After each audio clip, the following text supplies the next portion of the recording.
नमस्कार, black and white में आपका स्वागत है। आपके साथ मैं हूं अंजना ओम कश्यप। नमस्कार, मैं हूं अंजना 2.0 और मेरी तरफ से भी खबरों के इस नए विश्लेषण में आपका स्वागत है। भारत के नागरिक अब युद्ध के लिए तैयार हो रहे हैं। कल से पूरे देश में लोगों को युद्ध की स्थिति में बचाव की तकनीक सिखाई जाएगी। देश के अलग अलग राज्यों की 259 जगहों पर मॉक ड्रिल किए जाएंगे, जिसमें घायलों को बचाने, हमले की स्थिति में सुरक्षित जगहों पर छिपने के तरीके सिखाए जाएंगे। हालात अब ऐसे बनते जा रहे हैं कि भारत और पाकिस्तान के बीच कभी भी युद्ध छिड़ सकता है। युद्ध के दौरान दुश्मन सेना शहरों पर भी हवाई हमले कर सकती है। इसीलिए देश के जो अलग अलग शहर हैं, उन शहरों में बड़े पैमाने पर एयर रेड वार्निंग सायरन्स लगने लगे हैं, जिनकी आवाज खतरे का सिग्नल होगी। और इससे सुनने के लिए, जिसके सुनने के बाद आप सेफ्टी की एक एसओपी पर काम करना होगा। इसके अलावा आज हम आपको जंग के माहौल में जिंदा रहने की कुछ खास तकनीक भी बताने वाले हैं। सोचिए, अगर एक हफ्ते तक आपका शहर युद्ध के साए में रहा, तो आप किसी सुरक्षित जगह पर कब तक सरवाइव करेंगे।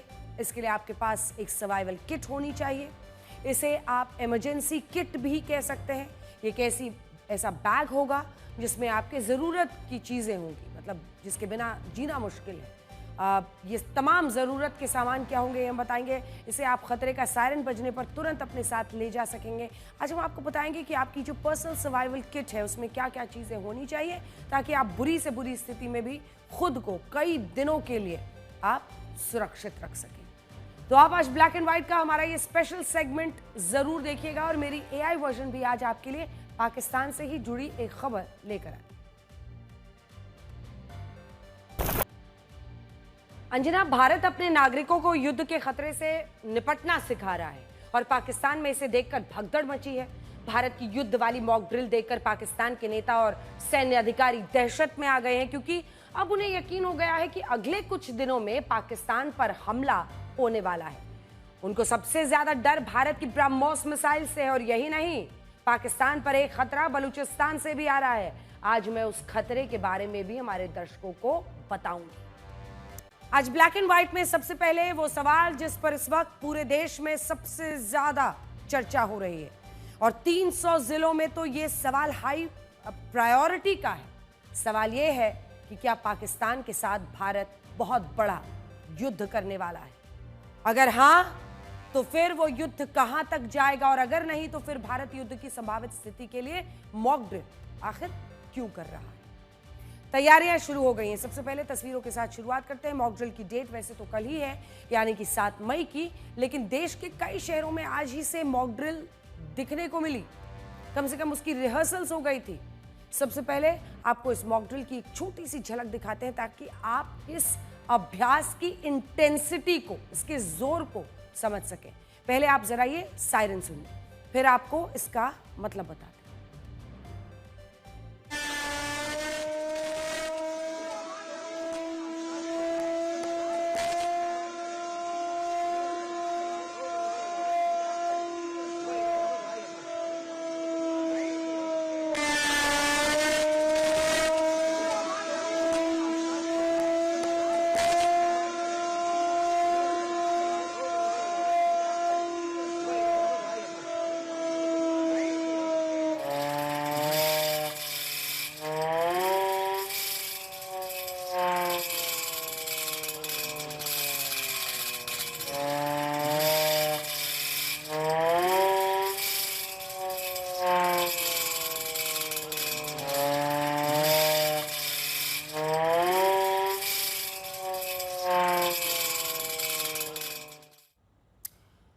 ये सायरन सुनने के बाद हो सकता है कि आप ये सोच रहे हो कि अब तो युद्ध होने ही वाला है, क्योंकि जंगी सायरन बज रहा है। तो सबसे पहले तो हम आपको ये बता दें कि आपको बिल्कुल भी पैनिक नहीं होना, डरना नहीं है। पैनिक नहीं है, कि तैयारी है, ये सिर्फ तैयारियां हैं। देश के नागरिक के तौर पर आपको अपनी सेना के साथ मिलकर पूरे हौसले के साथ देश के दुश्मन को जवाब देना है, और इसके लिए ये सिर्फ तैयारी है। अगर देश के नागरिक अपना हौसला मजबूत रखेंगे, तो सेना भी दुश्मन को मुंह तोड़ जवाब देगी। तो आपको बता दें कि युद्ध के लिए ये एक बहुत बड़ा, अगर आप देखें तो बहुत नॉर्मल प्रैक्टिस है ऐसा युद्ध के वक्त पर किया ही जाता है। ये बात सही है कि ये युद्ध का शुरुआती चरण माना जाता है। ये सब सिर्फ इसलिए हो रहा है कि अगर कल को युद्ध की सूरत में पाकिस्तान के लड़ाकू विमानों ने सीमा पार किया, बमबारी शुरू कर दी, तो उस सूरत में ये एयर वार्निंग सिस्टम के जरिए लोगों को आगाह किया जा सके। वैसे तो पाकिस्तान के विमान जैसे ही भारत की सीमा में दाखिल होंगे उन्हें रडार पकड़ लेगा, लेकिन युद्ध में अगर विमानों की संख्या ज्यादा हो या पाकिस्तान की तरफ से एक साथ कई सारे रॉकेट्स दागे गए, तो फिर आम लोग कैसे बचेंगे, इसकी प्रैक्टिस शुरू हो रही है। इसीलिए आज हम आपको विस्तार से बताएंगे कि एक आम नागरिक के तौर पर, एक भारतीय नागरिक के तौर पर आपको करना क्या है, एक आम नागरिक के तौर पर आपकी तैयारी क्या होनी चाहिए। लेकिन उससे पहले यह समझिए कि मॉक ड्रिल में क्या क्या होता है। मॉक ड्रिल का सीधा सा मतलब यह हुआ कि किसी भी इमरजेंसी से बचने की ट्रेनिंग। बाकी सारी मॉक ड्रिल तो होती ही रहती है, लेकिन युद्ध से पहले की मॉक ड्रिल देश की बहुत बड़ी आबादी के लिए बिल्कुल नई चीज है। इसमें लोगों को पूरी तरह से ट्रेन किया जाता है ताकि सायरन बजने की स्थिति में क्या करना है, कहाँ छिपना है, क्या नहीं करना है, रात का वक्त हो तो क्या करना है, ये सब बताया जाता है। लोगों को बताया जाता है कि सायरन की आवाज़ सुनकर उन्हें कैसे रिएक्ट करना है। ये जो एयर रेड सायरन हमने आपको सुना है, आवाज़ सुनकर घबराना नहीं है, इसका मतलब है सुरक्षित जगह पर जाना है, तुरंत आसपास खुद को छिपाना है। इस मॉक ड्रिल का एक मकसद ये जांचना भी होता है कि हमारी जो लोकल एजेंसीज हैं उनकी तैयारी कैसी है, उनके बीच में कोऑर्डिनेशन, सिनर्जी कैसा है, यही सब परखा जा रहा है। लेकिन सबसे पहले ये देखना महत्वपूर्ण है कि ये मॉक ड्रिल कहाँ कहाँ होने वाली है। तो संक्षेप में आइए आपको बताते हैं। समझ लीजिए कि वो बॉर्डर के राज्य हैं, वो सबसे ज्यादा जो हाई अलर्ट पर रहेंगे, क्योंकि संभावित युद्ध की स्थिति में इन्हीं पर खतरा सबसे ज्यादा है। ये हम पूरा चार्ट आपको दिखा रहे हैं। वैसे तो ये लिस्ट बहुत लंबी है, 300 जिले हैं जो मॉक ड्रिल के लिहाज से शॉर्टलिस्ट किए गए हैं। वो इसलिए कि ये वो जगह हैं जहां दुश्मन टारगेट कर सकता है, और इसमें से कैटेगरी 1 सबसे ज्यादा हाई प्रायोरिटी पर है जो हम बता रहे हैं, क्योंकि वहां महत्वपूर्ण मिलिट्री इंस्टॉलेशंस हैं, यानी जो हमारे सेंसिटिव संयंत्र हैं, जो मिलिट्री के सेना के वहां पर इंस्टॉलेशन है, परमाणु संयंत्र है, इसीलिए इन जगहों को कैटेगरी 1 में रखा गया है। तो अब हम आपको जरा बड़े स्क्रीन पर अब दिखाना चाहते हैं कि ये कैटेगरी 1 जिसे हम कह रहे हैं उसका अर्थ क्या है, कौन कौन सी जगहों पर है। तो सबसे पहले इन शहरों पर सबसे ज्यादा खतरा है। ये कैटेगरी 1 की 13 जगहें हैं जो हम आपको दिखाने वाले हैं, और इसी में अगर आप देखिएगा तो दिल्ली भी इसी में है। ऐसे में कैटेगरी 1 में देश के 13 शहरों को रखा गया है। इनमें सबसे पहले है देश की राजधानी दिल्ली, उसके बाद जो हर लिहाज से बड़ी है, महत्वपूर्ण है, सब कुछ यहीं पर है। पूरी सरकार दिल्ली से चलती है, देश की संसद, सुप्रीम कोर्ट, सारे सरकारी दफ्तर सब दिल्ली में है। प्रधानमंत्री, राष्ट्रपति, सारे मंत्री, सारे सांसद दिल्ली में रहते हैं, इसीलिए दिल्ली सबसे ऊपर है। अब गुजरात के 3 शहर जिसकी हम बात कर रहे हैं, जो कैटेगरी 1 है, उसमें गुजरात के 3 शहर हैं, सूरत, वडोदरा, काकरापार। अब देखिए, ये जो बॉर्डर से लगे हुए तमाम जो राज्य हैं वहीं पर ज्यादा खतरा है, इसीलिए कैटेगरी 1 में ये शहर इंपॉर्टेंट है। सूरत बड़ी पोर्ट सिटी है, समंदर के किनारे का बड़ा शहर है। काकरापार में न्यूक्लियर पावर प्लांट है, ये सूरत के पास है, इसीलिए इसे कैटेगरी 1 में रखा गया है। अब देखिए महाराष्ट्र में भी 3 ही ऐसी जगह हैं, 3 जगह हैं जो आप देखेंगे महाराष्ट्र में भी, जिसमें मुंबई है, उरण है, तारापुर है। तो अगर ये 3 जगह आप देखेंगे, financial capital Mumbai, share market से लेकर तमाम बड़े से बड़े जो बिजनेस हब्स हैं वो सब मुंबई में है। उरण में बंदरगाह है, तारापुर में परमाणु संयंत्र है। इस लिस्ट में ओडिशा का भी एक शहर आता है, तालचर। ये देखिए, इधर आ जाइए, यहाँ पर ओडिशा का भी एक शहर आता है। ओडिशा में अगर आप देखेंगे तो तालचर शहर है, और ऐसे में यहाँ पर भी नजर रखनी होगी, क्योंकि उस इलाके का एक बड़ा थर्मल पावर स्टेशन है यहाँ पर। ये पावर प्लांट 1320 मेगावाट बिजली का है और उत्पादन इसकी क्षमता है। और इस लिस्ट में राजस्थान के भी 2 शहर हैं, वो जल्दी से हम आपको दिखा देते हैं। ये देखिए, राजस्थान के 2 शहर, कोटा और रावत भाटा। अब रावत भाटा में न्यूक्लियर पावर प्लांट है, इसलिए सेंसिटिव है। लिस्ट में तमिलनाडु की राजधानी चेन्नई भी है, चेन्नई के पास कलपक्कम है जहां पर न्यूक्लियर पावर प्लांट है।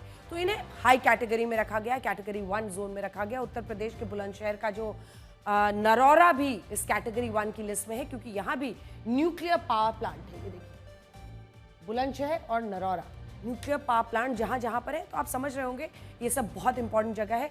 इसके बाद की जो कैटेगरीज है, ज्यादातर अगर आप देखेंगे तो उनमें बॉर्डर के इलाकों वाले राज्य हैं, जैसे जम्मू कश्मीर, राजस्थान, गुजरात, नॉर्थ ईस्ट, ये सब कुछ इसमें शामिल किया गया है।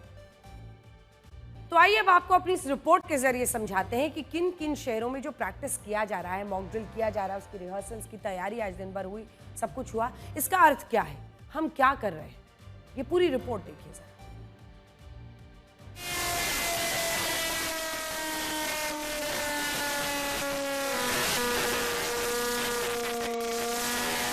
सिविल डिफेंस ने जो है तैयारी आज से शुरू कर दी है, रिहर्सल शुरू कर दिया है। आप अगर साइरन्स की आवाज सुनेंगे तो आपको दिखाई पड़ेगा कि किस तरीके के साइरन्स जो हैं वो यहाँ पर इस वक्त तो यहाँ पर साइरन्स बजे हैं, और साइरन्स बजने के बाद कैसे निवासी खुद को लेट कर जगह और आंखों देख किस तरह जो पोजीशन ली गई है, कुछ यही पोजीशन, यही वो मानक हैं जो लेने पड़ेंगे और फिर खुद को वो बचा पाएंगे। यानी कि अगर खतरा होता है तो किस तरीके से लोगों को बचाया जाएगा, ऐसे कुछ इस तरीके से सिविल डिफेंस के जो लोग हैं वो आम नागरिकों को बचाएंगे। देखिए किस तरीके से दोनों कंधों से रोका गया लोगों को और उठाया जा रहा है बाकायदा। आग लगने पर कैसे बचाया जाएगा वो तस्वीर देखिए आप, सामने आग लगी है, सपोज सामने दिखाइए, सामने आग लग गई है, अब वो यहाँ बचाने आ रहे हैं। किस तरीके से यहाँ पर बचाया गया, यानी कि सिविल डिफेंस के लोगों ने किस तरीके से यहाँ पर आग से बचाया।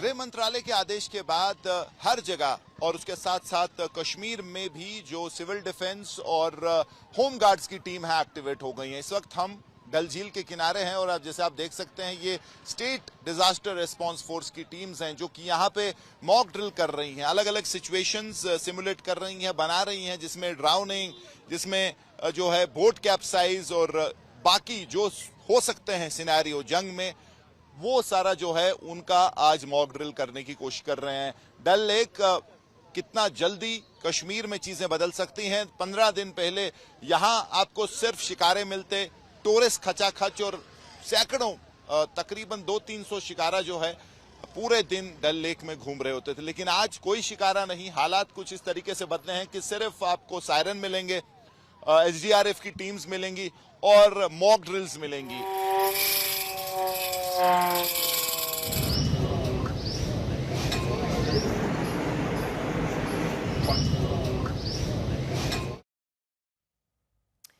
तो आप समझे आज दिन भर क्या हुआ है। युद्ध की तैयारी के लिए देशवासियों को जो मॉक ड्रिल करवाई जा रही है उसमें भारतीयों को डरने की जरूरत बिल्कुल नहीं है। कई लोग, खासतौर पर परिवारों में बच्चे भी आकर पूछ रहे हैं कि आखिर ये सब कुछ क्यों हो रहा है, बल्कि ये वक्त है खुद को हर परिस्थिति के लिए बस तैयार रखने का। तो आप परिवार में भी अगर आपके तमाम लोग हैं, बच्चे हैं, बुजुर्ग हैं, उनको सिर्फ इतना समझाइए कि हमें तैयार रहना है। और तैयारी के लिए ये मतलब कोई भी ऐसी परिस्थिति जिसका हम मॉक ड्रिल करते हैं वो ऐसा होता है कि बद से बदतर स्थिति में ऐसी परेशानी आ सकती है। इस मॉक ड्रिल से अब देश की जनता को पता चल गया है कि भारत कुछ बड़ा प्लान करना चुका है। अब बारी है देश के लोगों की तैयारी की। ऐसे में हम मॉक ड्रिल पाकिस्तान की जवाबी कार्रवाई पर देश की जनता का जवाब होगा। तैयारी जितनी पक्की होगी, जंग में पाकिस्तान उतनी ही जल्दी टूटेगा। हर देशवासी को वहां देखिए क्या हो रहा है, अपनी सरकार को, अपनी सेना को लोग गाली दे रहे हैं, गुस्सा दिखा रहे हैं, आटा वाटा जो उन्होंने बचाया था वो भी चोरी हो रही है। और इधर क्या हो रहा है, हर देशवासी सिविल डिफेंस की ट्रेनिंग में हिस्सा ले रहा है और निर्देशों का पालन करके युद्ध के खतरे वाली स्थिति के लिए खुद को तैयार करने के लिए हर नागरिक सामने आ रहा है। ऐसे में हम आपको ये बताने जा रहे हैं कि युद्ध के खतरे वाला सायरन बजने के बाद आपको क्या करना है। आमतौर पर जो एलओसी के पास रहने वाले लोग हैं उनको खुद को बचाने की तकनीक पता होती है। उनके घरों में बंकर्स बने होते हैं। युद्ध की स्थिति में सीज फायर वायलेशन के वक्त वो उन्हीं बंकर्स में जाकर छिप जाते हैं। लेकिन आपके और हमारे जैसे लोगों को ऐसी परिस्थिति की आदत नहीं है। जाहिर तौर पर यह भी मुमकिन है कि अगर युद्ध हुआ तो पाकिस्तानी एयरफोर्स भी हमारे कई शहरों पर बमबारी करे। दिल्ली, मुंबई या देश के किसी भी शहर के ऊपर बमबारी होती है, खतरे का सायरन बजता है, तो उसके बाद क्या, उसके बाद करना क्या है, अब हम आपको ये बताने जा रहे हैं। सबसे पहले तो हम आपको ये कहना चाहेंगे कि अगर आपको युद्ध के खतरे वाला सायरन सुनाई देता है तो आपको घबराना नहीं है। ये सच है कि एक आम शहरी के लिए ये सब आसान नहीं है, लेकिन फिर भी आप कोशिश करें कि सायरन की आवाज से डरे नहीं बल्कि सावधान हो जाए। सबसे पहले क्या होना है? सावधान होना। यूक्रेन युद्ध के दौरान भी हमने देखा था कि जब भी फाइटर जेट से हमला हो या रॉकेट और मिसाइल से अटैक की स्थिति में एयर रेड वार्निंग सायरन्स बजाए जाते थे। एयर रेड वार्निंग सायरन के दो संकेत होते हैं। पहला, अगर लंबे समय तक सायरन बजता है तो इसका मतलब है खतरा। अगर कुछ कुछ सेकंड्स के लिए सायरन बजता है और बंद हो रहा है तो इसका मतलब है खतरा टल गया है। तो युद्ध की स्थिति में जैसे ही आपको लंबे समय तक सायरन की आवाज सुनाई दे, चौकन्ने हो जाइए, तय की गई सुरक्षित जगह पर चले जाइए, तब तक बाहर ना आए जब तक सायरन से खतरा टलने के संकेत ना मिले। आप जहां कहीं भी रहते, पहले तो वहां की सबसे जो सुरक्षित जगह है उसको आप तलाशिए। आपको पता करना है सबसे सुरक्षित जगह है। ये ऐसी जगह होनी चाहिए जिसका टारगेट करना आसान ना हो। लेकिन अब आपका सवाल होगा कि सुरक्षित जगह क्या हो सकती है? हम आपको बताएंगे। अगर आप किसी हाउसिंग सोसाइटी में रहते हैं तो जो अंडरग्राउंड कार पार्किंग है एक सुरक्षित जगह हो सकती है। हमले की स्थिति में इमारतों पर रॉकेट अटैक किए जा सकते हैं, लेकिन जो अंडरग्राउंड पार्किंग है उन पर सीधा हमला करना मुश्किल है। अगर आप किसी ऐसे घर में रहते हैं जो जिसमें एक बेसमेंट है तो आपके लिए सुरक्षित जगह है। आप टीम बनाकर किसी एक व्यक्ति के बेसमेंट में सुरक्षित रहने की योजना भी बना सकते हैं।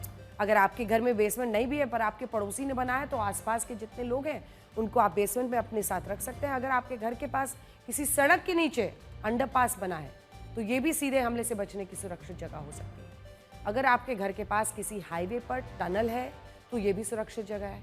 अगर आप किसी मेट्रो स्टेशन के पास रहते हैं तो मेट्रो की अंडरग्राउंड टनल भी एक सुरक्षित जगह है।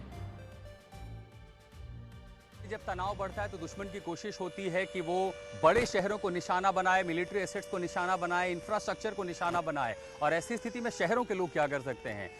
चूंकि भारत में इस तरह के प्राकृतिक रूप से बंकर नहीं है, एक बड़ा शेल्टर हो सकता है इवैक्यूएशन के बाद लोगों को सुरक्षित ले जाने के लिए, वो है मेट्रो प्रोजेक्ट्स। जहां जहां पर भी मेट्रो हैं और ऐसे में उसके जो अंडरपास हैं, बेसमेंट है या जो मेट्रो की पूरी सुरंग है वो इतनी मजबूत होती है सुरक्षा की दृष्टि से कि यहाँ पर बड़े बड़े चाहे बैलिस्टिक मिसाइल्स हों, रॉकेट हों, शॉर्ट रेंज रॉकेट्स हों या लॉन्ग रेंज रॉकेट्स हों, उनके असर को यहाँ न्यूट्रलाइज किया जा सकता है। लेकिन ऐसी जगहों पर कि नहीं, बल्कि मेट्रो के पूरी भीतर, टनल के भीतर। और इसीलिए कोशिश ये रहेगी कि जो इवैक्यूएशन हो ऐसी स्थिति में जहां पर तनाव और अगर वहां मेट्रो परियोजनाएं हों तो तुरंत स्थानीय नागरिकों को बड़ी संख्या में मोबिलाइज करके तुरंत शेल्टर होम्स में भेजा जा सके। और ऐसे मेट्रो के जो टनल हैं, जो अंडरपास हैं, जो सबवे हैं, वो एक नेचुरल शेल्टर का काम करेंगे जो किसी भी हवाई हमले को, चाहे फाइटर जेट से फायर किए जाने वाले रॉकेट्स हों या फिर बैलिस्टिक मिसाइल्स हों जो दूर से आती हैं, अगर वो गिरती हैं, उनका एक्सप्लोजन होता है तो उसका इम्पैक्ट बेहद कम होगा और उस इम्पैक्ट से ज्यादा लोगों को बचाया जा सकता है। ऐसे में मेट्रो एक बड़ी लाइफलाइन जो आमतौर पर हमारे लिए बनी हुई है, जिसमें हम अपनी दिनचर्या हमारी बीतती है सुबह दफ्तर जाने से लेकर शाम को घर जाने तक, अगर युद्ध की स्थिति आती है और दुश्मन हमला करता है तो उस प्रोजेक्टाइल से, उन रॉकेट से, उन मिसाइल से बचने के लिए इस तरह के मेट्रो के जो सबवे हैं, जो बेसमेंट हैं, जो मेट्रो की टनल है, वो एक प्राकृतिक कवर, सुरक्षा कवच का काम कर सकती हैं, जहां इवैक्यूएशन के दौरान लोगों को बड़ी संख्या में रखा जा सकता है। अगर आप किसी ऐसे इलाके में रहते हैं जहां ये सारी चीजें नहीं हैं, घबराने की जरूरत नहीं है। आप अपने घर में रहें, कोशिश करें कि किसी मजबूत मेज या बेड के नीचे छिपकर अपने सिर पर चोट लगने से बचे आएं और कानों को ढककर धमाके के शोर से आप बचा सकते हैं। और यही ट्रेनिंग में भी तस्वीरें सामने आई। हो सकता है, होने वाला नहीं है, हो सकता है, और अगर हो गया तो, और अगर नहीं हुआ तो ये ट्रेनिंग को नुकसानदायक थोड़ी है। ये तो आपको नागरिकता सिखा रही है, एक सेंस ऑफ रिस्पॉन्सिबिलिटी सिखा रही है, एक अच्छा साथी, एक अच्छा पड़ोसी बनने की सिखा रही है। सो मैं समझती हूँ इस देश की इंटरनल सिक्योरिटी की क्वालिटी को इंप्रूव कर रही है। और जब देश में आधी लोग युवा है, हर व्यक्ति को सिविल डिफेंस, हर यूथ को एक सिविल डिफेंस का वॉलंटियर बनना चाहिए इस देश में, हर यूथ को, और सर्टनली बॉर्डर लाइंस को। लेकिन इस युद्ध में कोई बॉर्डर नहीं है, क्योंकि missiles are crossing the borders, nuclear wars is covering the entire sky. तो ये लिमिटेड नहीं है, ये कोई लिमिटेड नहीं है वॉरफेयर कि सिर्फ बॉर्डर तक ही रहेगा। तो इसलिए सारा देश हमारा इस वक्त वल्नरेबल है। इस मतलब हर देश का वासी वल्नरेबल है। तो इस जब हर देश का वासी वल्नरेबल है तो उसकी बनती है देश की रक्षा करना। जैसे हमारे एयरफोर्स, नेवी और लैंड फोर्सेस बॉर्डर की सुरक्षा कर रहे हैं, अब हमारा कर्तव्य है पुलिस के साथ मिलके, डिजास्टर मैनेजमेंट के साथ मिलके, एनसीसी कैडेट हो, एनएसएस कैडेट हो, सिविल डिफेंस वॉलंटियर हो, होम गार्ड हो, कोई भी और सुरक्षा संगठित हो, आपकी मार्केट एसोसिएशन हो, आरडब्ल्यूए हो, सबको मिलके अब अपने आप को एक नागरिकता की ट्रेनिंग लेनी चाहिए ताकि हम अपनी सुरक्षा के लिए तैयार हो। ये देश ना दोष नहीं दे, अब सरकार को दोष नहीं दे, हमको बताया नहीं, हमको तैयार नहीं किया। दरअसल हमने किरण बेदी से इसलिए बातचीत की कि ना वो सिर्फ पहली महिला आईपीएस अधिकारी हैं, बल्कि वो सिविल डिफेंस में बहुत काम कर चुकी हैं। और उनसे प्रश्न मैंने किया था कि क्या युद्ध हो सकता है, उनकी पहली लाइन ही थी कि हो सकता है, बिल्कुल हो सकता है। देखिए, एयर रेड वार्निंग सायरन्स का मकसद आपको सावधान करना है। युद्ध की स्थिति में ये जरूरी है आप सुरक्षित जगह की तलाश करिए, सायरन की आवाज सुनाई देगी, आप उसी जगह पर जाएंगे। अब ये मान लेते हैं कि आपने सुरक्षित जगह की तलाश कर ली, युद्ध की स्थिति आपको पता है कि कहां जाना है, लेकिन अब एक सवाल यह है कि अगर बहुत देर तक खतरा बना रहा, आप क्या करेंगे? इसके लिए भी गृह मंत्रालय की तरफ से गाइडलाइंस जारी की गई है। उसी के आधार पर हम आपको ये बताएंगे कि आपको सुरक्षित जगह पर अपने साथ क्या क्या सामान ले जाना है, यानी आपकी इमरजेंसी किट में क्या क्या हो सकता है। तो आइए हम आपको सबसे पहले दिखाते हैं ये जो गाइडलाइंस सरकार की तरफ से जारी की गई हैं, होम मिनिस्ट्री की तरफ से, उसमें यह बताया गया है कि इमरजेंसी किट में सबसे पहले तो पानी की 1 या 2 बॉटल, पानी सबसे ज़रूरी है जिंदा रहने के लिए। इसके अलावा थोड़ी मात्रा में ही सही, लेकिन रेडी टू ईट खाना आप ले सकते हैं। और हम आपको यहाँ भी दिखाएंगे स्टूडियो में रेडी टू ईट खाना क्या क्या हो सकता है। इसमें एक फर्स्ट एड किट ज़रूरी है, एंटीसेप्टिक लोशन, कोई भी दर्द की दवा, पेन किलर्स जिसे हम कहते हैं, बैंडेज अगर कोई चोट लगे, और आपकी ज़रूरी दवाइयाँ, मसलन आपको कोई भी बीमारी हो, अगर प्रेशर की या शुगर की, डायबिटीज़, कोई भी, तो उसकी जो आप रेगुलर दवा लेते हैं उसको भी रख लीजिए। बैटरी से चलने वाली टॉर्च, कुछ एक्स्ट्रा बैटरीज भी होनी चाहिए। लंबे समय तक रुकना पड़ा तो सोने के लिए स्लीपिंग बैग भी आप ले सकते हैं। युद्ध की स्थिति में निर्देशों को सुनने के लिए पॉकेट रेडियो होना चाहिए। इसके अलावा 1 से 2 सेट कपड़े हों, एक छोटा सैनिटाइजर, टूथब्रश, ये सब कुछ उसमें होना चाहिए जो ज़रूरी सामान है। इसके अलावा आपका मोबाइल चार्जर, आपका पहचान पत्र भी आपके पास ज़रूर होना चाहिए। तो अब आइए हम आपको दिखाते हैं इन चीज़ों से आप युद्ध की स्थिति में अपनी एक इमरजेंसी किट बना सकते हैं, जिसको आपको हर वक्त तैयार रखना है। जैसे ही सायरन की आवाज़ आपके इलाके में सुनाई दे, अपने साथ आप ये किट तुरंत बनाकर रख सकते हैं, जिसमें अलग अलग चीज़ें हमने यहाँ पर रखी हुई हैं। आप देख ही रहे होंगे, ये कुछ ऐसा, मतलब टॉर्च आपके पास होना चाहिए जिसके लिए बैटरीज हो, कुछ ये इमरजेंसी लाइट है, ये बैटरियां हैं कुछ, और ये दूसरा आप देख रहे हैं, ये हमने रेडी टू ईट में ये ड्राई फ्रूट्स रखे हैं जो आप रख सकते हैं अगर आपको खाना हो तो ये ड्राई फ्रूट्स रख सकते हैं। इस तरह से पानी की बोतल आपको चाहिए, कुछ कपड़ा चाहिए अगर ब्लैक से आपको अपने आप को कवर करके कैमोफ्लेज करना है। लेकिन ये सबसे ज़रूरी चीज़ है, ये जो आप देख रहे हैं ये सबसे ज़रूरी चीज़ है, ये इमरजेंसी फर्स्ट एड किट है। तुरंत आपको ये पूरा किट एक ऐसा बनाकर रख लेना चाहिए। और ये गृह मंत्रालय की तरफ से जारी गाइडलाइंस के अनुसार हम आपको बता रहे हैं। कई लोगों के मन में ये आ रहा होगा कि ज़्यादा डराया जा रहा है या युद्ध की बात की जा रही है, ऐसी कोई बात नहीं है, सिर्फ तैयारी है। और अगर सरकार ऐसे वक्त पे आपको बता रही है कि आपको अपनी तरफ से तैयारी रखनी चाहिए, तो इसमें कुछ हर्ज नहीं है। सिविल डिफेंस से जुड़े लोगों के निर्देशों का पालन करना है, अफरा तफरी नहीं करनी है, खुद आपको ही नहीं बल्कि परिवार के लोगों को भी इसी तरह की प्रैक्टिस करवानी है, ताकि वो भी अपनी इमरजेंसी किट के साथ हमेशा तैयार रहें। कुछ चीज़ें हैं जिसे आपको करने से बचना है। एयर रेड वार्निंग की आवाज़, अगर आपने सायरन की आवाज़ को अनसुना नहीं करना है, लापरवाही बिल्कुल नहीं बरतनी है, बजने दो कोई फ़र्क नहीं, ऐसा नहीं है, ये गंभीर है, ऐसे में आपको तैयार रहना है। ऐसा ना हो कि आप सायरन की आवाज़ को अनसुना कर दें और फिर किसी खतरे में पड़ जाएं। देखिए, मुमकिन है कुछ ना कुछ तो होगा, इस बात से कोई इनकार नहीं कर रहा। आप जिस एक्सपर्ट से पूछिए, किरण बेदी से मैंने पूछा, उनका युद्ध हो क्या युद्ध होगा, उनका बिल्कुल हो सकता है।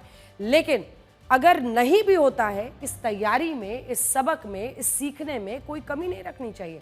जब जंग होती है तो दिन और रात कभी भी हमला हो सकता है, इसीलिए दिन में जिस तरह की तैयारी हमने करनी है उसी तरह से रात में भी हमें बिना घबराए तैयार रहना है। कुछ ऐसे उपाय भी हैं जिससे आप रात के वक्त दुश्मन का टारगेट बनने से बच सकते हैं। जंग के दौरान रात में अक्सर ब्लैकआउट कर दिया जाता है, यानी सारी लाइटें बंद, बत्ती गुल, घर की रोशनी को इतनी कम रखी जाती है जिससे आप या आपका घर दुश्मन के टारगेट पर ना आए।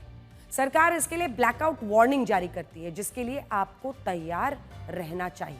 अपने घर की खिड़कियों पर गहरे रंग के मोटे कपड़े वाले पर्दे लगवा डालिए ताकि घर के बाहर रोशनी ना जाए। और अगर आप लाइट ऑफ करें तो मुमकिन हो कि आपके पास कुछ हल्की लाइटें हो, इसीलिए हमने भी आपको दिखाया कि आप कैंडल रख सकते हैं या इमरजेंसी लाइट रख सकते हैं अगर आपको कहीं जाना है। लेकिन कम रोशनी में कैसे रहना ये आपको समझना होगा। कोशिश कीजिए कि आप रात के वक्त बिना बिजली के ही घर में रह सकें। इसका अभ्यास आप कर सकते हैं। जिन जगहों से रोशनी बाहर से दिख सकती है उन जगहों को बिल्कुल कवर करना है, कार्डबोर्ड लगा सकते हैं। ब्लैकआउट के वक्त घर की बिजली का मेन स्विच बंद कर दें। ऐसी स्थिति में अपने परिवार के साथ रहें। जरूरी होने पर टॉर्च या मोमबत्तियां जलाएं, लेकिन कोशिश करें कि खिड़कियों से दूर रहें। मॉक ड्रिल के लिए रील्स वाली जनरेशन को भी कुछ निर्देश दिए गए हैं, ये भी जरा आप सुन लीजिए। युद्ध के हालात बनने पर, फिर से सुनिए, युद्ध के हालात बनने पर संवेदनशील सेंसिटिव जगहों को छिपाया जाएगा। ऐसे में यह निर्देश दिया गया है कि इन संवेदनशील जगहों की गतिविधियों की तस्वीरें अपने घर से जूम इन करके ले रहे हैं, वीडियो बना रहे हैं, ऑनलाइन डाल रहे हैं, या ये सब मत कीजिए। आप देश के साथ खड़े हैं, ऐसे में जितने ये ऑनलाइन तस्वीरें और वीडियोस डालने वाले हैं उन सब के लिए भी गाइडलाइंस है। इसके अलावा मॉक ड्रिल के दौरान निर्देशों का पालन करना है। युद्ध की स्थिति में आप खुद को और अपने परिवार को सुरक्षित रख सके, इसी के लिए सब कुछ किया जा रहा है। इसके अलावा मॉक ड्रिल को लेकर यह भी कहा गया है कि इससे जुड़ी अफवाहें ना फैलाएं, क्योंकि अफवाहों पर लोग अगर भरोसा कर लेंगे तो ये खतरनाक होगा। अफवाहों को बिल्कुल नहीं सुनना है, ना फैलाना है। आज भारत में जिस तरह से मॉक ड्रिल्स हो रही हैं और बार बार जो है हम कुछ ना कुछ मोबिलाइजेशन शो कर रहे हैं, उससे तो एक ही बात लगती है कि भारत पूरी तरह लड़ाई की तैयारी कर रहा है।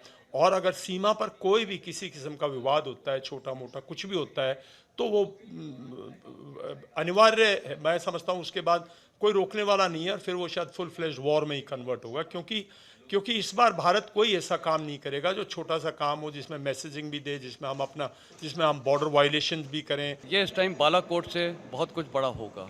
भारतीय सेना जो करेगी अपने समय पे करेगी, लेकिन जो भी होगा तो मेरा अनुमान ये है कि शायद दुश्मन भी कुछ काउंटर रिटेलिएटरी मेजर करना चाहेगा।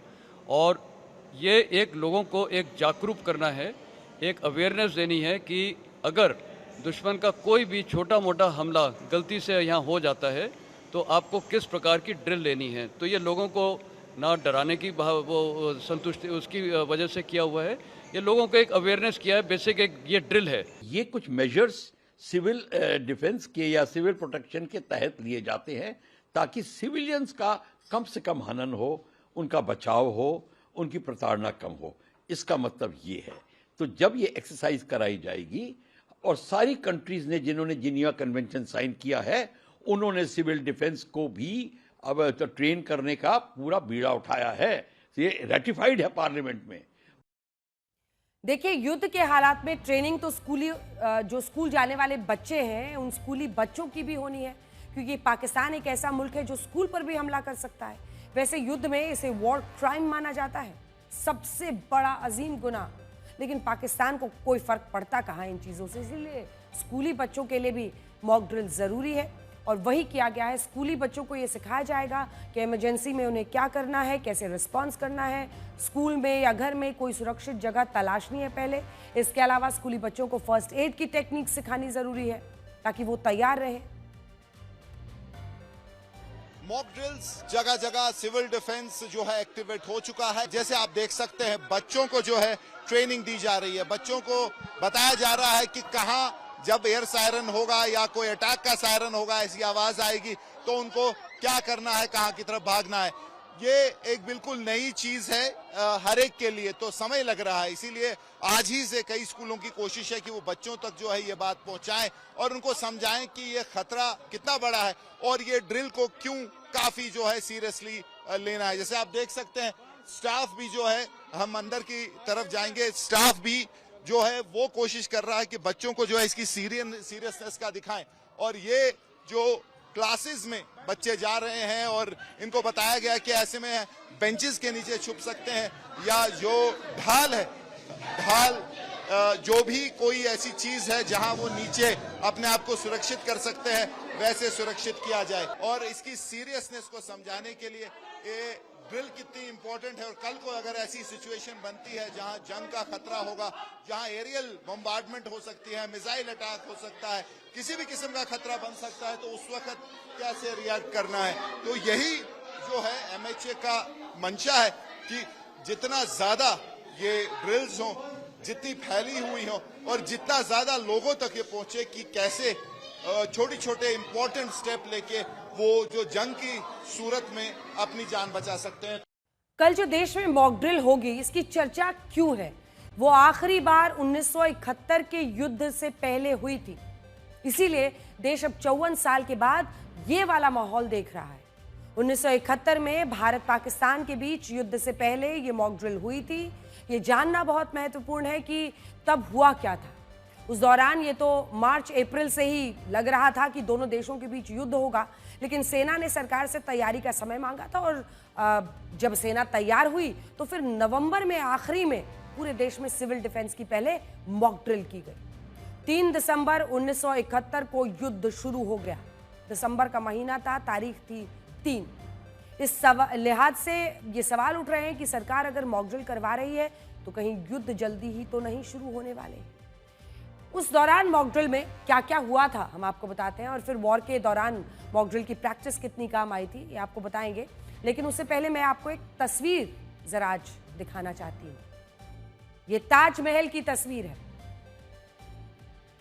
1971 के युद्ध के दौरान देखिए कैसे ताजमहल को ढक दिया गया था। उस वक्त की न्यूज रिपोर्ट्स बताती हैं कि ताजमहल को हरे रंग के कपड़ों से ढक दिया गया था ताकि ऊपर आसमान से देखने पर दुश्मन को ताजमहल ना दिखे। टारगेट दिखता है ना, और अगर वो जरा भी लो आए तो बहुत आसानी से स्पॉट किया जा सकता है।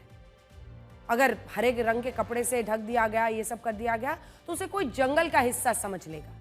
बताया जाता है कि उस दौरान जब सायरन बजता था तो सारी लाइट्स ऑफ करनी पड़ती थी, यहां तक कि उस दौर में ऑल इंडिया रेडियो और लाइट्स ऑफ करने का अनाउंसमेंट बाकायदा किया जाता था। मुंबई में तो 13 रातों तक लगातार लाइट्स बंद कर दी गई थी।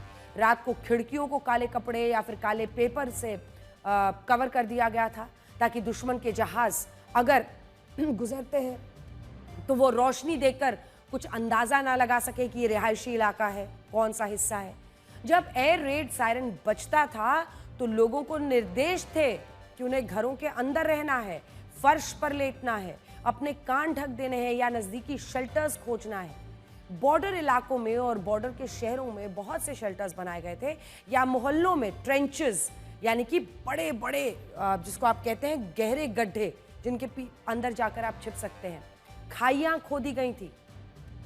1971 में बहुत से लोगों ने ये दौर अपनी आंखों से देखा और महसूस किया है। सुनिए उस दौर को याद करते हुए ये लोग क्या बता रहे हैं। पूर्व सैनिक क्या सोचते हैं उनसे बात करेंगे। यहां पर जयपुर के जोटवाड़ा में आप देख सकते हैं ये तमाम जो लोग हैं ये अलग अलग जंगों में हिस्सा ले चुके हैं। 1965 की जंग को सर लगभग अब 60 साल हो चुके हैं। क्या अब भी यादें ताजा हैं उस जंग की? और ये बताएं कि क्या पाकिस्तान से अगर परिस्थितियां कुछ इस प्रकार की बनती हैं कि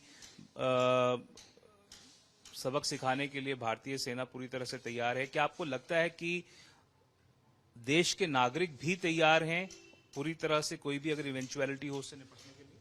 उनसे निपटने के लिए सभी तैयार हैं और वो उस वक्त की स्थिति हमें अच्छी तरह याद आ रही है और हमारी नजरों के सामने घूम रहा है कि उस वक्त क्या हुआ था, किस तरह से पाकिस्तान से हमने काबू किया पाकिस्तान को। और अटारी साइड में थे, हम अंदर तक चले गए थे पाकिस्तान की बाउंड्री के अंदर। उनके पैटर्न टैंक थे, उन पैटर्न टैंकों को बहुत से तोड़ करके और उनको अपने कब्जे में ले लिया गया था। हमारे पास MS टैंक थे, हम बाई रोड पर हम चल रहे थे और उसको चारों तरफ से उनके पैटर्न टैंक अंदर आ रहे हैं। हमने बीकीमेंट क्रॉस करने के बाद चैनपुरा गांव है, उसके पास से चारों तरफ से पाकिस्तान को टैंकों को घेर लिया, तो उन्होंने टैंकों को खुद छोड़ के चले गए। 71 की वॉर के बारे में बता रहे थे सर, आप उसमें हिस्सा लिया था आपने, क्या माहौल था? हम तो कम से कम 70 किलोमीटर इधर राजस्थान में थे, मुंडावा। अच्छा, उनके पोस्ट से आगे खोखरा पार, परते की बेरी कई थे, तो हम 70 किलोमीटर अंदर चले गए थे। 70 किलोमीटर आप पाकिस्तान के अंदर घुस गए? अंदर चले गए थे, और वहाँ उनके कई पोस्ट ऐसे थे तो वो छोड़ छोड़ भागते किए थे। अच्छा। हाँ। इंडियन आर्मी जो है एडवांस करके और हीरानगर साइड से जो चढ़ाई किया था, पाकिस्तान के अंदर तक जो है कई किलोमीटर तक मैंने प्रवेश कर गए थे, एडवांस कर गए। उस समय की लड़ाई कुछ और थी, और इस समय की लड़ाई है मिसाइल बम जो है चलता है।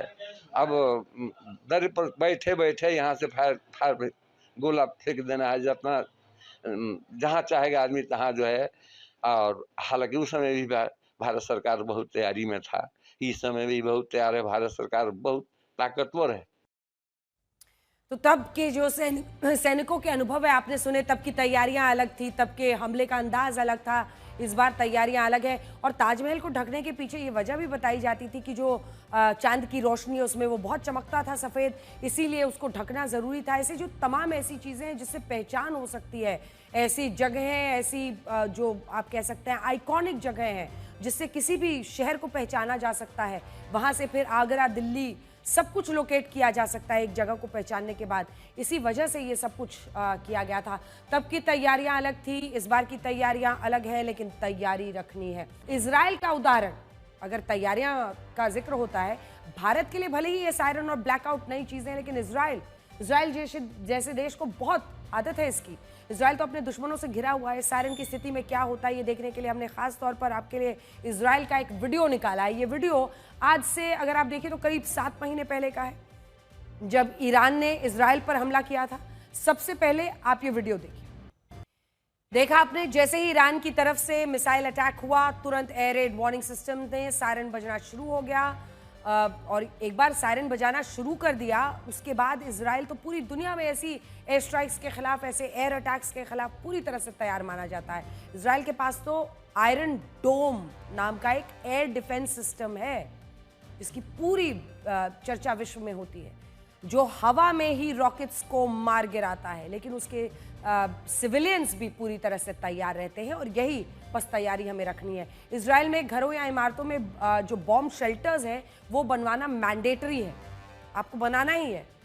स्कूल, मॉल, मतलब जब आप प्लानिंग बनाते हैं अपने आर्किटेक्ट के साथ तो आपको दिखाना पड़ेगा कि आप कहाँ पर ये शेल्टर्स बना रहे हैं अपने घर में। स्कूल, मॉल, सब जगहों पर पब्लिक शेल्टर्स ज़रूरी हैं। इजराइल में तो सिविलियंस की ट्रेनिंग के लिए लगातार ऐसी ड्रिल्स की जाती हैं जो सिविल डिफेंस हम इतने साल बाद 71 के बाद कर रहे हैं। आप सोचिए, लगभग 50 साल से ज़्यादा, 55 साल। आम लोगों को air Reds, missile attack, chemical attack से निपटने तक की ट्रेनिंग यहाँ पर इजराइल में दी जाती है। लोग अपने पास खाने पीने के इस तरह के सामान रखते हैं, ईंधन, दवाइयाँ, स्टोरेज रखते हैं, इमरजेंसी किट्स रखते हैं, फर्स्ट एड बॉक्सेस उसमें रखते हैं। तो ये पूरी तैयारी रखनी है। एक तरफ तैयारी तो दूसरी तरफ वो जो बनेगा भारत के लिए ब्रह्मास्त्र। भारत की इस तैयारी से पाकिस्तान में कैसे पैनिक है ये अब आपको बताएंगे, लेकिन सबसे पहले पाकिस्तान के एक बड़े डर की बात जरा करते हैं। पाकिस्तान के लिए सबसे बड़ा खतरा है भारत की ब्रह्मोस मिसाइल। पाकिस्तान को अगर भारत की किसी मिसाइल से सबसे ज्यादा डर लगता है तो वो यही है, ब्रह्मोस।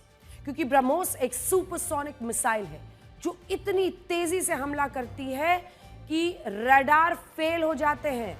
आज भी भारत ने अपने इस ताकतवर ब्रह्मोस मिसाइल का परीक्षण किया है, इसीलिए हम आज आपको इसकी खासियत के बारे में जरा बताना चाहते हैं। भारत की ब्रह्मोस मिसाइल ध्वनि की रफ्तार से भी 3 गुना, जो साउंड का ट्रैवल करने का स्पीड है उस स्पीड से 3 गुना ज्यादा तेजी से ये ट्रैवल करती है, पहुंच जाती है। ब्रह्मोस की रफ्तार 3700 किलोमीटर प्रति घंटा यानी करीब 1000 मीटर प्रति सेकंड है। कल्पना कीजिए बस, जिसकी वजह से दुश्मन देशों के रडार के लिए उसको ट्रैक करना ही नामुमकिन है, मुश्किल है। जब तक उसको ट्रैक किया जाता है तब तक ये मिसाइल अपना टारगेट ध्वस्त कर चुकी होती है। इसकी रफ्तार, इसकी ताकत है। ब्रह्मोस को जमीन, पानी, हवा कहीं से भी फायर किया जा सकता है। ब्रह्मोस मिसाइल को रफाल और सुखोई 30 फाइटर जेट्स भी ले जा सकती हैं, फायर किया जा सकता है। ब्रह्मोस मिसाइल परमाणु हथियार ले जाने में सक्षम है। ये लाइन ध्यान से सुनिए, ये जो ब्रह्मोस मिसाइल है ये परमाणु हथियार ले जाने में सक्षम है। इसकी रेंज 800 किलोमीटर है। ब्रह्मोस मिसाइल को फायर करने के बाद गाइड नहीं करना पड़ता, ये अपने आप टारगेट को खोज कर बस फीड कर दीजिए, खुद ही खोज कर पहुंच जाता है। इस मिसाइल के जरिए भारत 800 किलोमीटर रेंज में पाकिस्तान के किसी भी सैन्य बेस, एयरफील्ड, परमाणु संस्थान, किसी पर भी हमला कर सकता है। और इस हमले के पूरा होने से पहले पाकिस्तान को पता ही नहीं चलेगा।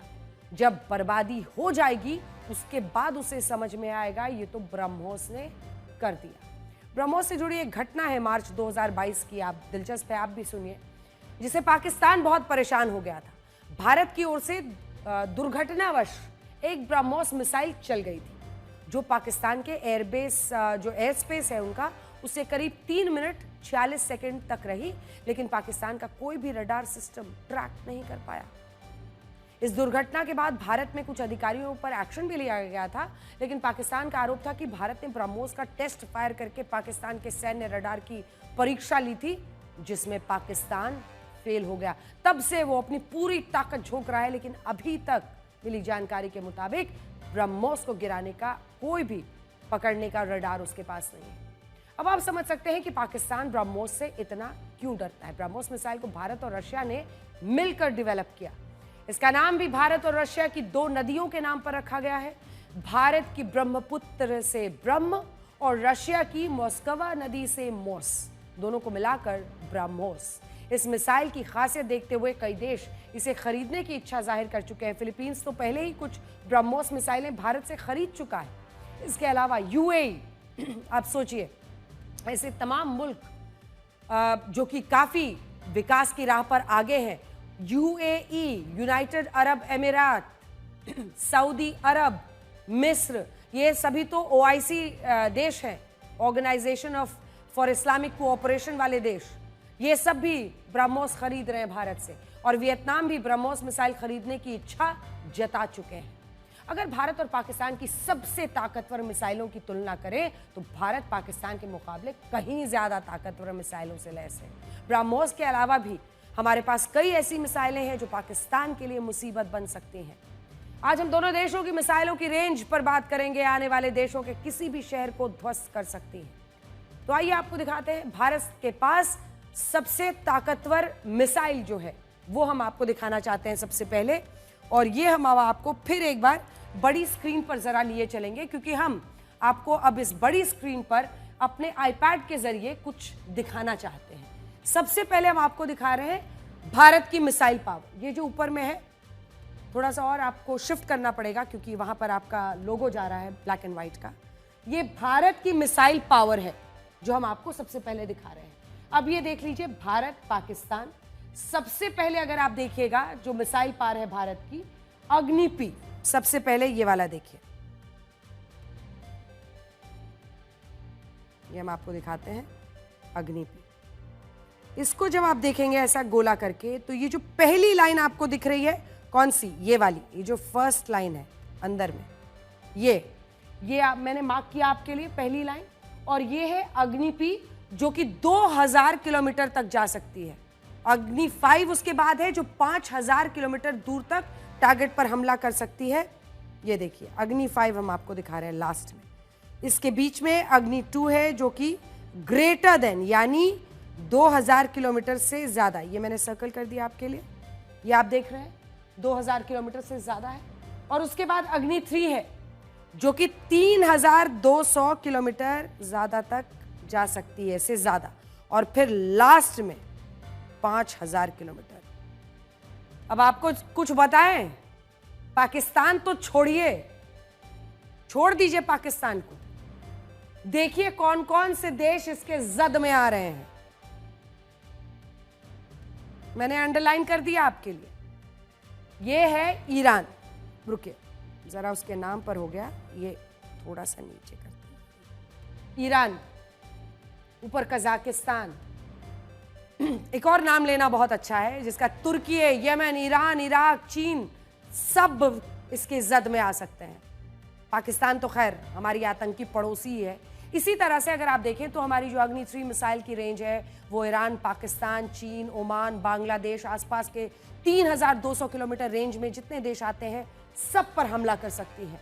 अग्नि 2, अग्नि P मिसाइल भी ईरान, चीन, पाकिस्तान, तमाम ऐसे देश जैसे 2000 किलोमीटर की रेंज में आने वाले देश हैं, उन सब पर हमला करके उनको ध्वस्त कर सकती है। तो कुल मिलाकर अब आपने देख लिया है कि भारत का रेंज क्या है, दूर दूर कहां तक आप पहुंच रहे हैं, ये पूरा रेंज आपने देख लिया है।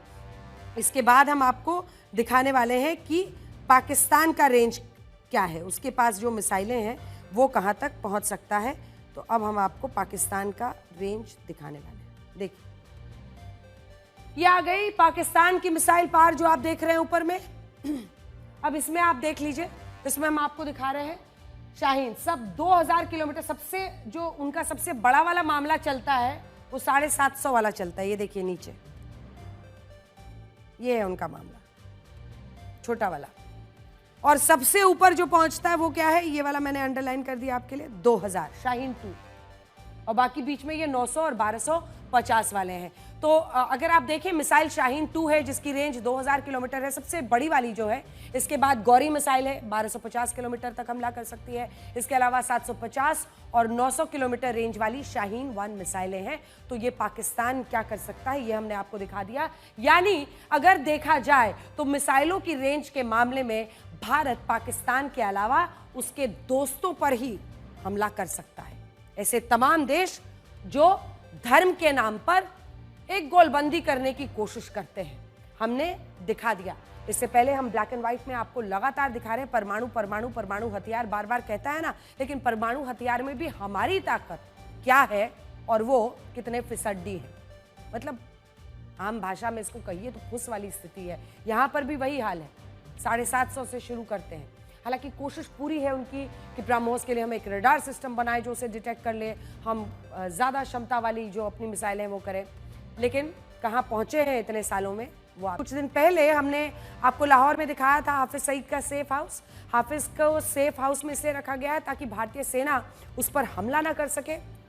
उसका बेटा तलहा सईद पाकिस्तान के अलग अलग मंचों से अपने आतंकी पिता को बचाने की गुहार लगा रहा है। उसे डर है कि भारत उसके आतंकी पिता को किसी भी समय मार सकता है। प्रतिशोध लिए बिना मन शांत नहीं होगा, अब बस प्रहार, वार और प्रतिकार होगा।